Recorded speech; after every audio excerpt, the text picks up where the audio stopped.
Okay, question Sure. is, he heard something you talked about God on CBS television, and he's thinking about near-death experiences, and he wonders whether these deep mysteries are interesting to you.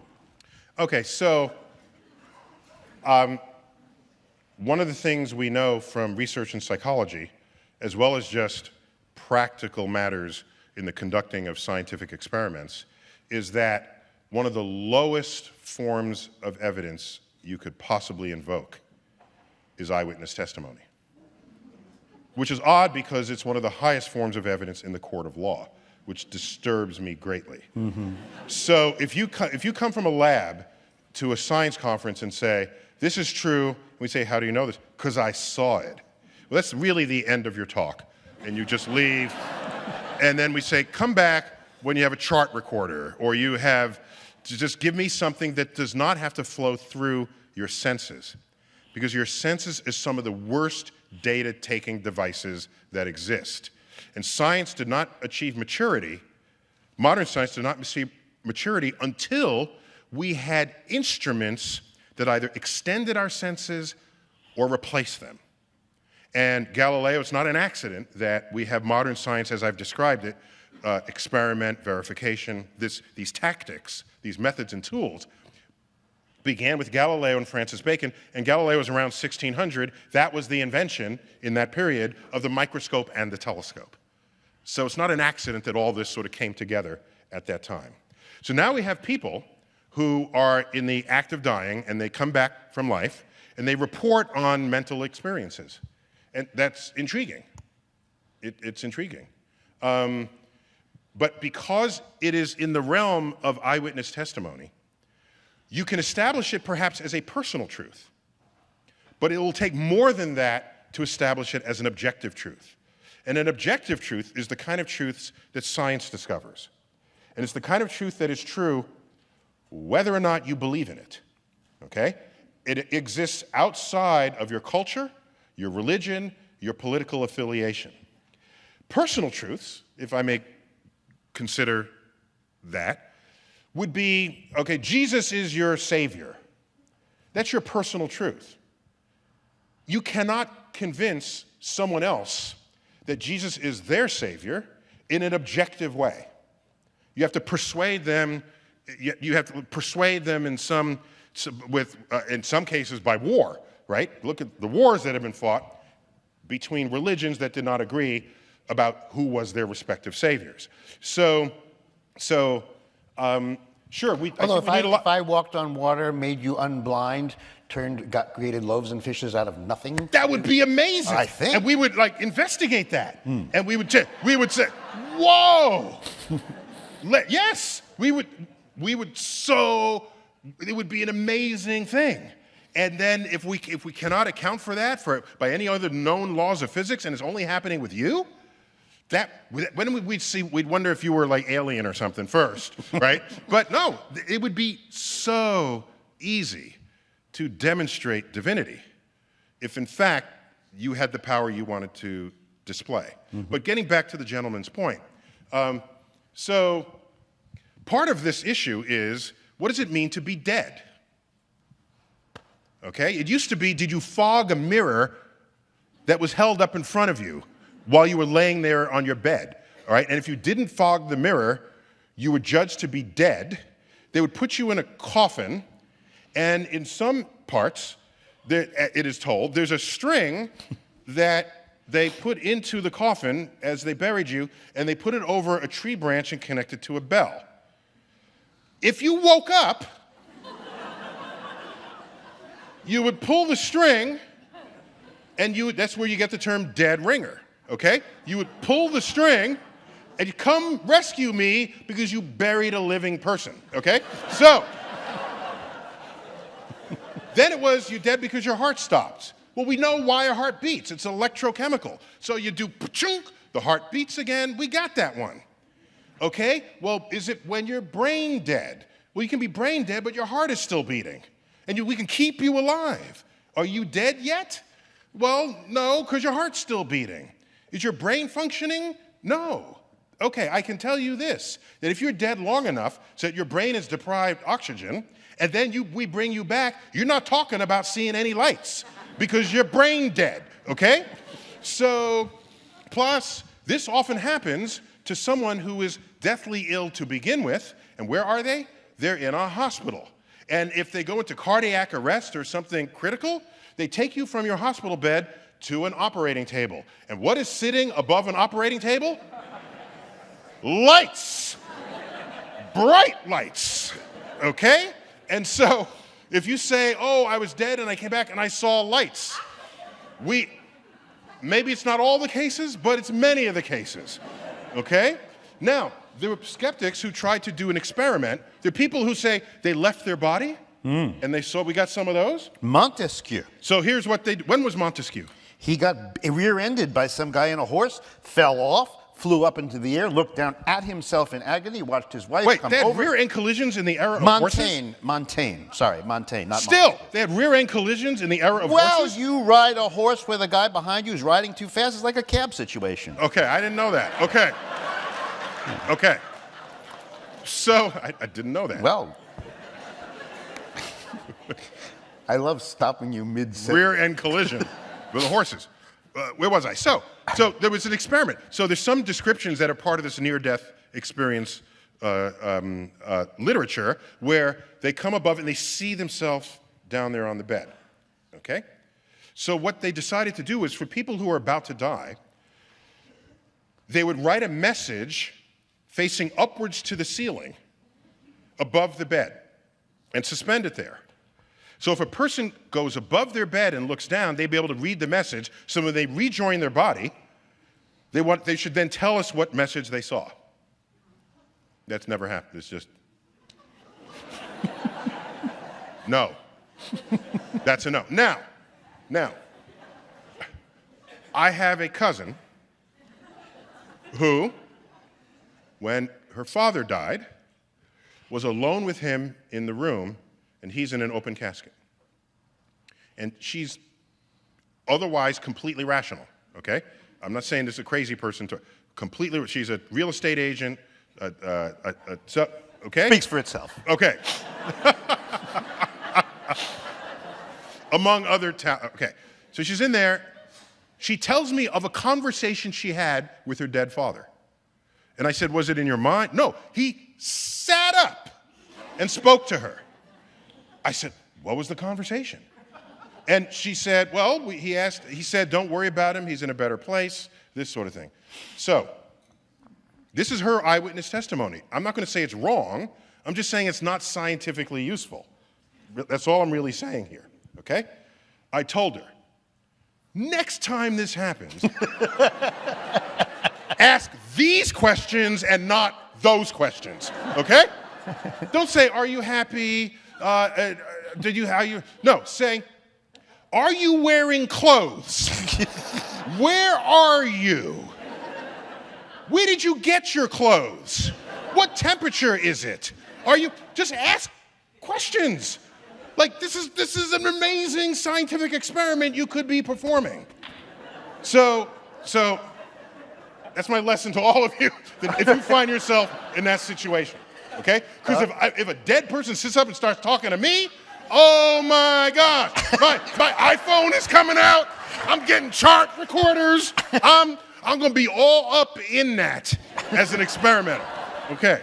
Question is, can you help us understand a multi-dimensional universe? What would be the dimensions we are unaware of? Any dimension higher than the 3 that we're familiar with, or the actual 4 that we're embedded in.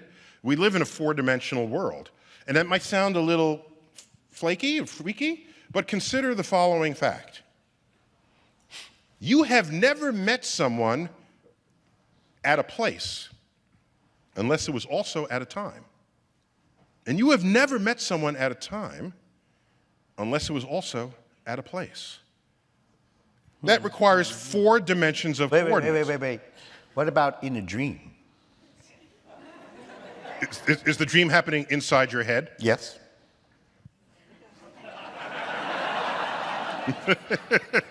I don't know when. So the only point is, We know intuitively that we need 4 dimensions to localize someone to meet up with them. Especially when, well, only 2 dimensions if you don't have tall buildings. You have tall buildings, you need the 3rd dimension. So you don't say, I'll meet you at the 20th floor of, on 721 Park Avenue. What time? Okay? There's a full 4 dimensions going on there. So just I want to convince you we live in a 4-dimensional world for that reason. Okay. It may be that these 4 dimensions are manifest to us, but that in fact we are embedded in a higher dimensional space.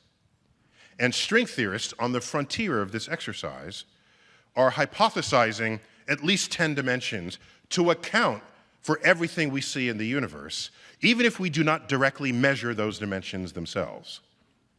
Now, with your permission, may I go on a dimensional journey with you? May I? Might take you on a journey? A dimensional odyssey. Odyssey. Are you ready? Yes. Okay. Are we ready? Just get ready for this. Okay.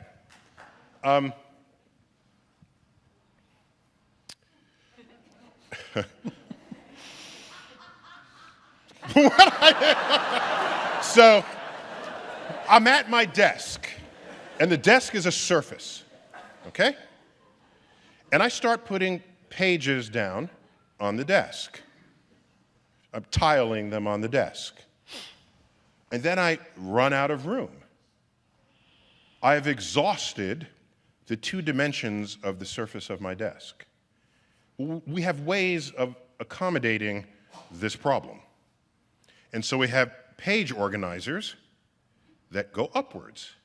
So now when I don't have any more surface area of the desk, I can enter a 3rd dimension and put pages there. If you are an ant embedded in this 2-dimensional world of the surface of my desk, and you fill up the desk with these sheets of paper, the ant will say, there is no more room.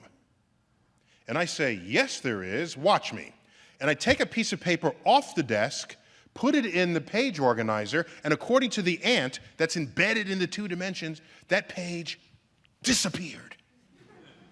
It disappeared into a dimension that ant does not have access to. What a brilliant invention this is. You can put practically an unlimited number of pages, far more pages above the desk than on the desk. So access to a 3rd dimension is an extraordinarily useful storage device for a 2-dimensional creature. Does the ant trust you that what it cannot see is nevertheless there? You have to then talk to it about this extra dimension. And then it will have to just trust you. Yes. Because watch what happens next. I now have my 3-dimensional room, and I'm filling it with boxes. Now I've run out of space to put the boxes. But now a 4-dimensional alien looks at us and says, I got this. Just move it into the 4th dimension. What are you talking about? And the alien comes in, reaches in, takes one of the boxes, and then the box disappears. Disappears. It went into a 4th dimension. And this was captured in the film Monsters, Inc. Did you guys see this film? These are monsters that work in a door factory, and they make these doors, and they open the door, and it is the door of a kid's bedroom or their closet. And they step through, and they're in the kid's closet. And then they scare the kid, because that's their job. They're monsters. Okay? This doorway is a portal through the 4th dimension and then back to the 3rd. So imagine a new storage system where you just go to Home Depot and buy a door. And that door is your portal to a 4th dimension. You open the door, put your boxes, close the door, you look on the other side of the door, there's nothing there. So this is what's going on when you have access to higher dimensions. Wait. Don't you have to then talk to somebody? Because as far as you know, if you're a scientist and you need data, What you have is something that you had, it's gone, and now a voice says, I've got this. Yeah, if Is that data? If it's a voice from the fourth dimension, I'm going to listen to it. So does every dimension I'm not going to say, come no, with a you're lying. narrator? If there's a voice coming out of the fourth dimension and makes one of my boxes disappear, I'm thinking it's got more power than I do and more knowledge of the space-time continuum. So I'm going with it. Does that mean that in order for a scientist to credit another dimension with real existence, it will need a testifier from beyond? So you need a dimension plus a dimension voice? Yeah, a dimensionless voice. Yeah, that comes from another place. Mm-hmm. Now, there are things that happen in quantum physics that kind of defy our sensibilities. Like particles pop in and out of existence. They defy any rational attempt to understand it. Particles can be entangled with one another. A particle can be here, and there's a barrier, and it can spontaneously show up on the other side of the barrier at faster than the speed of light. All of this is just mysterious. Let me ask you, suppose you have a sphere, and I live in a two-dimensional world, and you take this hollow sphere, so it's a shell, and you pass that sphere through my two-dimensional universe. How will I describe that? I will say, this point just appeared out of nowhere. Oops, now it's a circle, a small circle. And that circle's getting bigger by the moment. Oh my gosh, it reached a maximum size. Now that circle's just shrinking. It's shrinking. Now it's a point. Now the whole thing disappeared. This would be completely freaky to a two-dimensional being. But it makes complete sense if you live in 3 dimensions and you pass a sphere through my universe. So, who is to say that some of the mysterious things we are describing accurately, but don't otherwise make sense in a higher dimension? And these are just the manifestations of higher dimensional phenomena in our world. And that's an aspect of what these higher dimensional physicists are trying to establish. At this point... Now I want to totally blow their minds, if I can. Oh, sure. If I may. But you got to stay with me on this, okay? We're all Upper East Siders, so you got this. You ready? Okay. These are not all Upper East Side. There are suspiciously un-Upper East Side people littering the room. Okay. But you got to stay with me, okay? A point has no dimensions. There's no height, width, depth, so it has 0 dimensions. A line has 1 dimension, length, okay? A square has 2 dimensions, sort of height and width. A cube has 3 dimensions, height, width, depth. We got this. Now follow me. A line is 1-dimensional, but it's bounded by 2 0-dimensional things. Those are the points. 1 dimension bounded by 2 0-dimensional points. A square is 2 dimensions bounded by 4 1-dimensional sides. A cube is 3 dimensions bounded by 6 2-dimensional sides. So in other words, the dimensions of your sides are going up.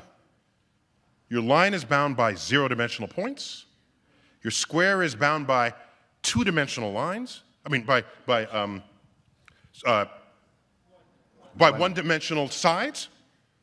The cube is bound by 2-dimensional squares. Okay? So we're going up 2, 4, 6. 2 points, 4 sides of a square, 6 sides of a cube. And each side is 1 dimension less. They're squares on the sides of a cube. They're lines on the side of a square. They're dots on the sides of a line. Let's go up to four-dimensional cube. A four-dimensional cube has 8 sides. A regular cube had 6 sides. We're going up by 2. A four-dimensional cube has 8 sides. And each of those sides is a 3-dimensional cube. 1 dimension down from itself. In the same way, each side of a 3-dimensional cube is a 2-dimensional square. So when you get to 4 dimensions, the sides are 3-dimensional surfaces. And you can take this all the way up. And our brains can't picture what we call a hypercube, in some circles a tesseract. We can't picture a volume bounded by 3-dimensional cubes. What does it even mean? This is because we evolved in the plains of Africa, just not wanting to get eaten by a lion. Our neurosynapses are ill-equipped to do the distance on this. And this is why we invent mathematics that can take us there. Well, the mathematics can help us imagine it, but if we want to credit it with reality, then you have to design an experiment that somehow touches your own world. Yes, yes. So you can invent something that you can't see if it has testable consequences in ways that you can see. That's perfectly allowed. Not a problem. Mm-hmm. Oh, and by the way, there's some people that say you cannot prove a negative. Some people like coming after. Generally, you won't hear a scientist say that. Mm-hmm. It's others, like philosophers and people who like criticizing scientists, but who are not scientists. They'll say you can't prove a negative. We kind of do that all the time, okay? But we don't use the word proof. We demonstrate without any further discussion that the negative is true, okay? So here's an example. There's a cave there. Is there a bear in the cave? I don't know. I'm not going in to find out, okay? I'm gonna set up cameras and see if a bear comes out, okay? So I set up the cameras all throughout summer, no bear goes in and out. But then I take down the camera. Maybe a bear went in there to hibernate. So here's what you do. You set up powder outside of the cave, something that will record a footprint. And you just monitor this month after month after month after month. Do it for 12 months. Look up in the charts how often a bear has to eat and how long it would take a bear to die for not eating. If the period of time you waited is long enough so that there are no footprints, you conclude that there is no bear in that cave.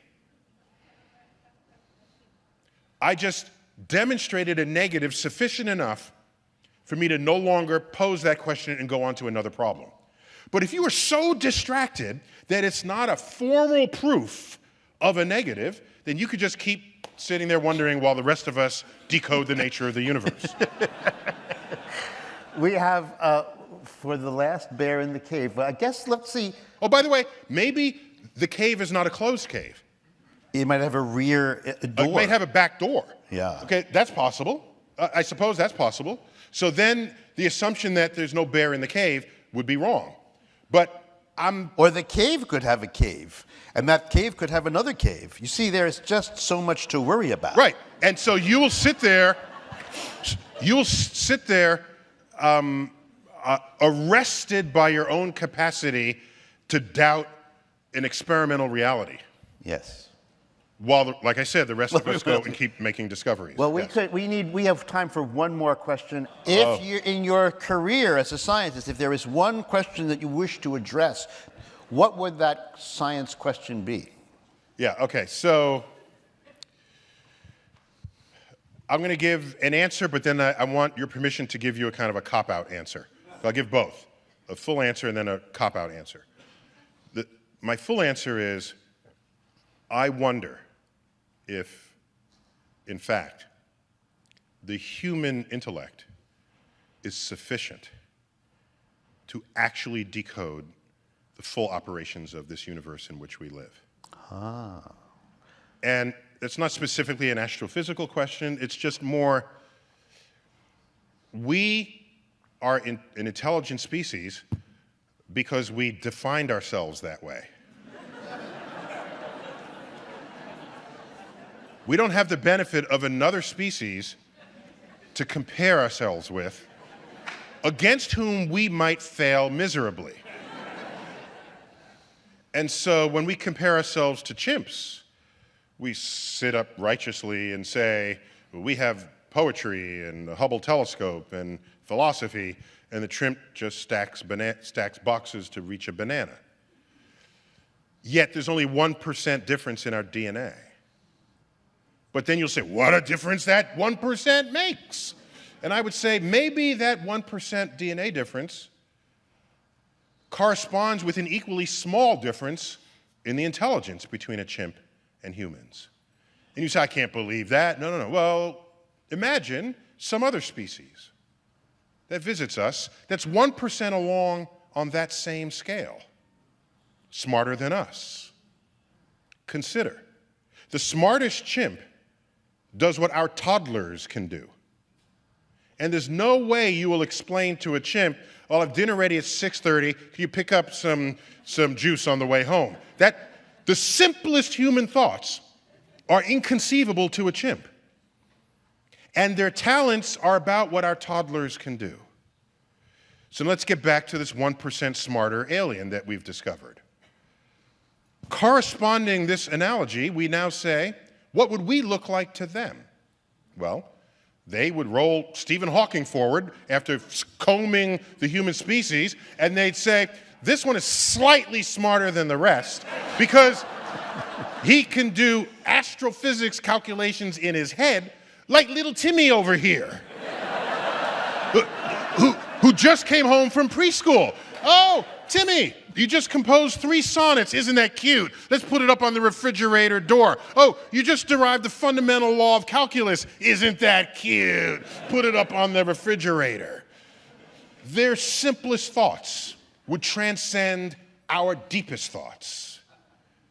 And maybe to them, it is obvious what dark matter is and dark energy. Maybe to them, particles popping in and out of existence is a trivial exercise in their understanding of the multidimensional space-time continuum. And we are here groping at the sides of a wall, not knowing how tall, wide, or deep it is, because we have the limits of the human physiology evolved off the plains of Africa just to try to understand the entire universe. So I lose sleep on that question each night. So that's my... Wait, did you almost say at the beginning of that answer that you are wondering, maybe something of a Mysterian, that you're not sure? I'm not sure. The universe is so complicated that it may be more complicated than we can ever fathom. No, that's the hubristic way to say it. Oh. That's not how I said it, okay? How did you say it again? We might not be smart enough, okay? If you're hubristic, you would say, we are smart, but the universe is just really complicated. That's not what I said. Right. I said we might not be smart enough to figure out a universe that could be trivial to the brain of a more intelligent species. Okay. So check your hubris at the door. Otherwise, you will not bask in the cosmic perspective that so much of this discussion brings upon us. So, may I now give you my cop-out answer? My cop-out answer is, I think often about the questions we do not yet know to ask because discoveries yet to come, but when they arrive, will put us in a new vista, a new place to stand, enabling us to see questions undreamt of and unimagined before we got there. So when I, again, lay awake at night, I ponder what kinds of questions lay beyond our reach. Because the questions that we even know how to pose, they're there. Those are not even interesting to me anymore because we knew how to ask the question. I want to know the question that is beyond everyone's reach. And by definition, I can't because we haven't gotten there yet. But that doesn't mean I shouldn't dream of that frontier.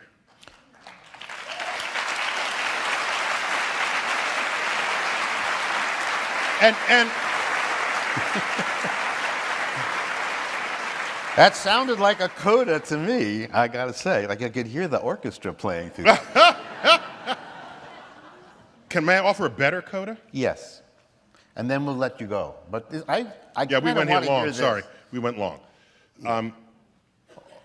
Try not to ever forget that the history of this exercise, this beautiful exercise where we find out where we fit in this great unfolding of cosmic events and phenomena, that the larger grows the area of knowledge. Okay? The bigger that area grows, just remember, so too grows our perimeter of ignorance. It may be that as much as we think we know, as much as we know, as much as the more things that we ultimately learn, for all we know, we could be steeped in the center of infinite ignorance, which then provides job security forever for scientists, right? Robert Krulwich. Neil Tyson.